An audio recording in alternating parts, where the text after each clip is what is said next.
Primero vamos a adentrarnos un poco de teoría y después veremos las operaciones básicas empleadas con números complejos, ¿sí? En lo que son sistemas lineales.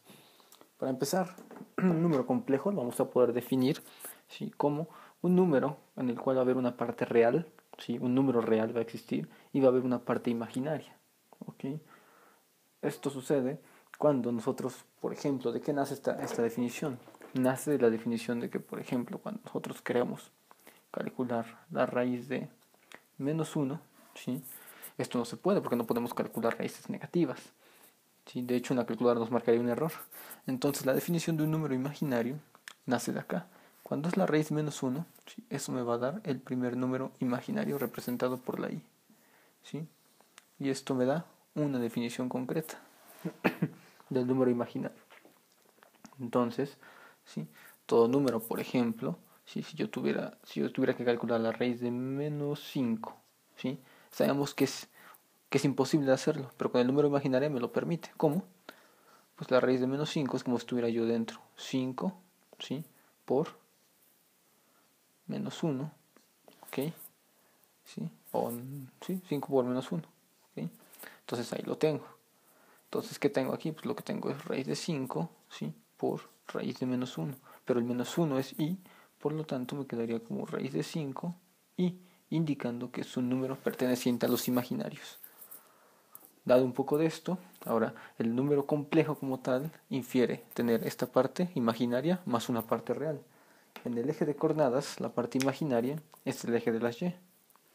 La parte real es el eje de las x. Entonces, si yo quiero identificar un número, por decir, ¿sí?, aquí voy a poner el ejemplo.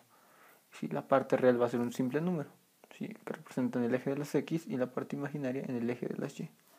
Si yo, por ejemplo, quiero representar el número complejo, lo voy a poner aquí, el número complejo a, denominado, ¿sí?, 4 más, bueno, en este caso más i, ¿sí?, sería más 4 más 3i. ¿Ok? Entonces lo que tiene que identificar sería el 4 en la parte real, ¿sí?, siempre, y que no tenga la i va a ser mi parte real. Identifico el 4 positivo, que está aquí, ¿sí?, y el más 3i, que sería 1, 2, 3 aproximadamente de este lado, ¿sí? Y puedo identificar en dónde se encuentra mi número complejo en el sistema de coordenadas rectangulares. Ya sabemos que ahí iría la representación 4,3, ¿sí?, haciendo referencia al número complejo que tengo ahí. Este número complejo, ahí vemos que está representado en forma rectangular. Para pasarlo, ¿sí?, a forma de coordenadas polares también lo podríamos hacer. Para coordenadas polares necesitamos imaginar que este número, ¿sí?, se puede descomponer en algo muy sencillo, como lo que es un vector, para hacer el cambio de coordenada polar o representación polar, ¿sí? Ya vemos que esta representación se le llama representación rectangular, ya que sus coordenadas me forman el rectángulo marcado aquí. Para pasar a la representación polar necesito un módulo, ¿sí?, lo que viene siendo en vector es una magnitud, y un ángulo de posición, para saber exactamente cómo está dado esta representación de este número complejo. Entonces, repito, las operaciones de rectangular a polar son dos formas distintas de representarme el número complejo, ¿sí? Me van a servir a la larga.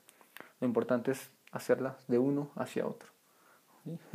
Entonces, con un poco de trigonometría podemos deducir fácilmente esto. Aquí ven que tengo el número, ¿sí?, la coordenada, y para sacar la magnitud es un triángulo rectángulo, ¿sí? Si aquí tengo 3 imaginario, ¿sí?, de este lado tengo 4 en real. Entonces la hipotenusa, según el teorema de Pitágoras, para sacar la magnitud, ¿sí?, la magnitud del vector, voy a ponerle acá magnitud del vector A, sería la raíz cuadrada de la magnitud real, ¿sí?, al cuadrado más la magnitud imaginaria al cuadrado. ¿Ok?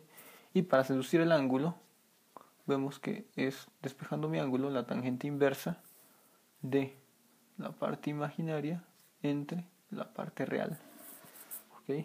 Entonces, ya que lo tengo así, puedo ahora sí deducir cuál sería la posición y la magnitud del vector A.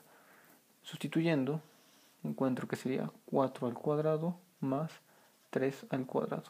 No hace falta ponerla ahí en la parte imaginaria, ya que es únicamente la representación que va a tener en el plano cartesiano. Entonces, esto es una magnitud A de 4 al cuadrado, 16. 16 más 3, 9. Sería una raíz de 25, lo que me da exactamente, ¿sí?, el número 5. Entonces, ahí tengo la magnitud de lo que es la representación polar. Para el ángulo, tengo que aplicar un poco de trigonometría en la calculadora y reducir la tangente inversa de la parte imaginaria, que es 3, sobre la parte real, que es 4. 3 cuartos, lo cual viene siendo 0.75. Entonces lo que tenemos que calcular es la tangente inversa, ¿sí?, la tangente inversa de 0.75. Ojo con los signos, son muy importantes, ¿sí? Aquí en este caso todo es positivo, entonces no hay ningún problema. Y lo que nos da es 36.86. ¿Sí? Me parece que sí. 36.8 grados. Y para representarlo, ¿sí?, nuestra parte vectorial en términos de polar, ¿sí?, o nuestro número complejo en polar, tengo que mi número A en polar sería la magnitud 5 y ángulo de 36.8 grados. Ahí tengo estos dos vectores, este vector, con lo que viene siendo este número complejo en rectangular y este número complejo en polar, son exactamente las mismas representaciones, ¿sí? Podemos pasar también de este hacia acá y de este hacia acá.